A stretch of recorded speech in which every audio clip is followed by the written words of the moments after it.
भारत गौरव आचार्य श्री पुलक सागर जी गुरुदेव के प्रवचन और लेटेस्ट धार्मिक भजन व कार्यक्रम निशुल्क देखने व सुनने के लिए हमारे YouTube चैनल जीन शरण मीडिया को आज ही सब्सक्राइब करें और सबसे पहले देखने के लिए बेल आइकन पर क्लिक जरूर करें। लोग कहते हैं कि संसार बड़ा होता है, मैं पुलक सागर कहता हूँ संसार बड़ा नहीं होता।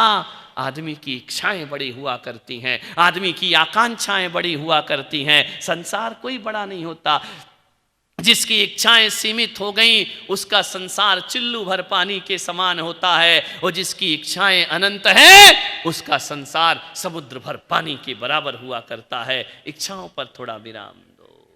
इच्छाओं पर विराम देने के लिए मैं ये नहीं कह रहा हूं कि आप घरों में जाकर के बैठ जाओ, नहीं, कुछ नेक काम करो, दूसरी इच्छाएं पैदा ही नहीं होंगी आदमी की। निठल्ला आदमी जब बैठता है ना तब मन में गलत विचारों का जन्म हुआ करता है। सृजन में दृष्टि लगाओ, सृजनात्मक कार्य करो, जीवन बहुत अच्छा हो जाएगा। मान्यवर, मेरा आपसे निवेदन है, सोचना है जब भी कहीं कोई निंदा आलोचना तुम्हारी हो रही हो, मैं पुलक सागर कहता हूं उस समय तुम बहरे बन जाना। ध्यान रखना, अच्छे बनने का सूत्र, कोई तुम्हारी बुराई कर रहा है, कोई तुम्हारी निंदा कर रहा है, तुम्हारे कान वहां नहीं जाना चाहिए। उस समय आपको बहरे बन जाना चाहिए। और जब तुम्हारा मन विचलित हो उस समय गूंगे बन जाओ।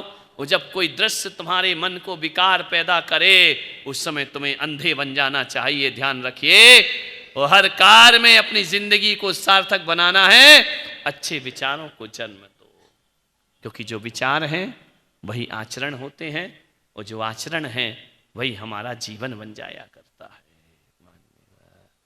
आपसे निवेदन है, सोचना है, दुनिया में किसी से किसी को कुछ नहीं मिलता है। जो कुछ मिलता है हमारे ही कर्मों के द्वारा हमको प्राप्त। और एक बात याद रखना, कर्म करते समय पता नहीं चलता, कर्म का फल भोगते समय पता चलता है। एक पागल था, आगरा के पागल खाने में बैठा था, चिट्ठी लिख रहा था। जाकर के पागल खाने के डॉक्टर ने कहा, क्या कर रहा है तू यहां बैठकर? बोले चिट्ठी लिख रहा हूं, पत्र लिख रहा हूं, लेटर लिख रहा हूं। पूछा कि किसे लिख रहा है? बोले मुझे नहीं पता किसे लिख रहा हूं। तो बोले क्या लिख रहा है? बोले ये भी मुझे नहीं पता है। अब पागल तो पागल है, क्या लिख रहा है ये भी नहीं पता, और किसे लिख रहा है ये भी नहीं पता। 2 पेज की चिट्ठी लिख दी उसने। पूछा कि बता भाई तूने लिखा क्या? बोले मुझे कुछ नहीं पता है। तो कर क्या रहा था? बोले चिट्ठी लिख रहा था। किसको लिख रहा? बोले नहीं मालूम। वाह रे पागल इंसान। तो बोले तुझे पता कैसे चलेगा चिट्ठी क्या क्या लिखा है?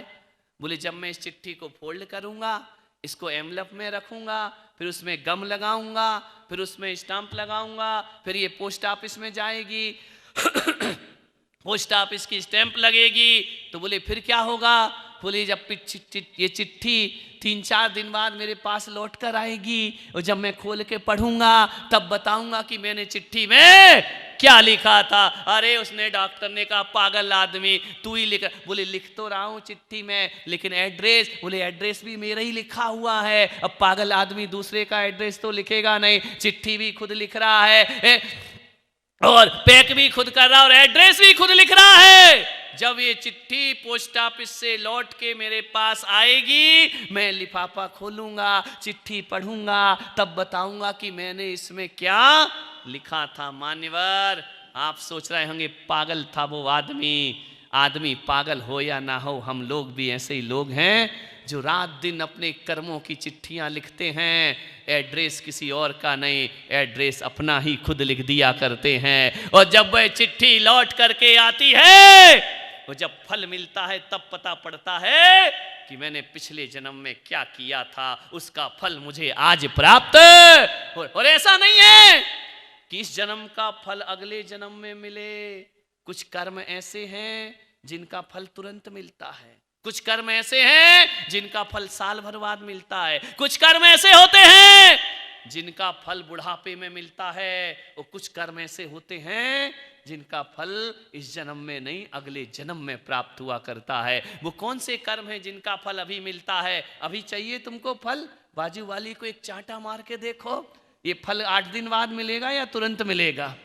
बोलो बोलो, नांदगांव वालो, मंत्री जी बाजू में एक देके देखो, कितने दिन बाद रिजल्ट आएगा?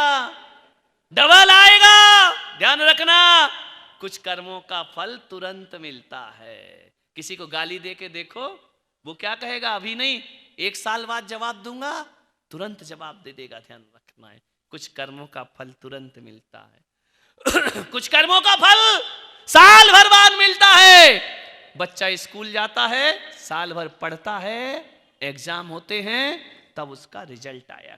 ऐसा तो नहीं कि तुमने नाम लिखाया और कल आज पहली में नाम लिखाया, कल दूसरी में चले जाओ, परसों तीसरी में चले जाओ, 2 सप्ताह में तो तुम ग्रेजुएट होकर निकल आओगे। नहीं, कुछ कर्मों का फल साल भर बाद मिलता है। कुछ कर्मों का फल जवानी में मिलता है। कोई कलिहारी बीवी आ जाए, लड़ाई झगड़ा वाली बीवी आ जाए, घर को उजाड़ देती है, तलाक करा देती है, घर बर्बाद कर देती है। एक नारी गलत आ जाए, घर को बर्बाद होने में ज्यादा देर।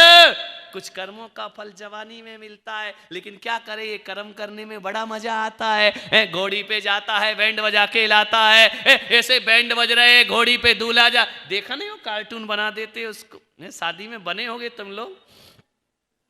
ऐसे तो नहीं बैठते कि जाके घोड़ी पर ऐसे बैठ जा, वो या दुनिया भर का डेकोरम उसका पूरा सजा के बैंड बजा के घोड़े पर बिठा के ले जाते। एक आदमी ने पूछा, दूल्हा घोड़े पर ही क्यों आता है? बताओ, दूल्हा घोड़ी पर बैठकर क्यों आता है? जवाब दिया उस बच्चे ने, एक गधा दूसरे गधे पे नहीं बैठ सकता है। ध्यान रखिए, विचार करना है आपको, सोचना है। बैंड बजा के लाता है, उसके बाद फिर क्या बैंड बजती है वो तुम जानते हो। ध्यान रखना मान्यवर, सोचना है आपको, विचार करना है, जीवन को सार्थक करिए, कुछ करो, चाहे धर्म के क्षेत्र में करो, चाहे समाज के क्षेत्र में करो, राष्ट्र के क्षेत्र में करो, कुछ ना कुछ तो करना पड़ेगा।